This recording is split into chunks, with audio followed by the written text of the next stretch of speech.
വഖഫ് ഭേദഗതി നിയമം വരുന്നതോടെ മുനമ്പത്തെ ജനങ്ങൾക്ക് ശാശ്വത പരിഹാരമെന്നായിരുന്നു BJPയുടെ വാഗ്ദാനം. എന്നാൽ കേന്ദ്രമന്ത്രി കിരൺ റിജിജു കാര്യങ്ങളിൽ വ്യക്തത വരുത്തി.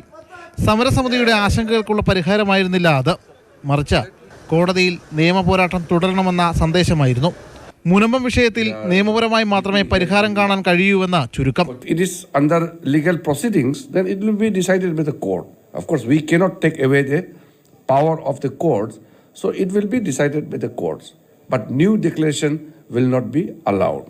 185 ദിവസം പിന്നിട്ട സമരപ്പന്തലിൽ കേന്ദ്രമന്ത്രി എത്തിയപ്പോൾ സമരസമിതിയുടെ പ്രതീക്ഷ വാനോളമായിരുന്നു.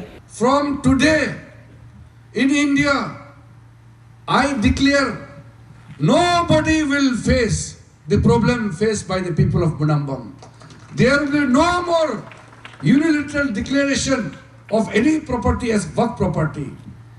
This draconian provision has been obliterated, it's been deleted and removed forever. മന്ത്രിയിൽ നിന്ന് പ്രതീക്ഷിച്ച ശുഭവാർത്ത ഉണ്ടായില്ലെന്ന തെല്ല് നിരാശയോടെ സമരസമിതി വ്യക്തമാക്കി. അതിൽ തീർച്ചയായിട്ടും ഒരു പ്രഖ്യാപനം ഉണ്ടാകേണ്ടതായിരുന്നു. ആ പ്രഖ്യാപനം ഉണ്ടാകുമെന്നാണ് എല്ലാവരും ഞങ്ങളോട് പറഞ്ഞത്.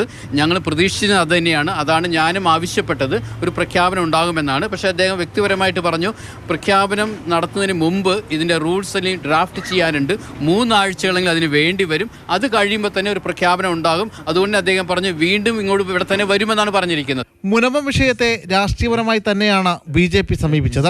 പുതിയ വഖഫ് ഭേദഗതിയായിരുന്നു സമരസമിതിക്ക് മുന്നിൽ വെച്ച പരിഹാരം. നിയമം നിലവിൽ വന്നിട്ടും മുനമ്പത്തെ ജനതയ്ക്ക് ഏതു തരത്തിൽ ഗുണകരമാകും എന്നതിൽ അവ്യക്തത ഇപ്പോഴും അവശേഷിക്കുകയാണ്. മാതൃഭൂമി ന്യൂസ്, കൊച്ചി.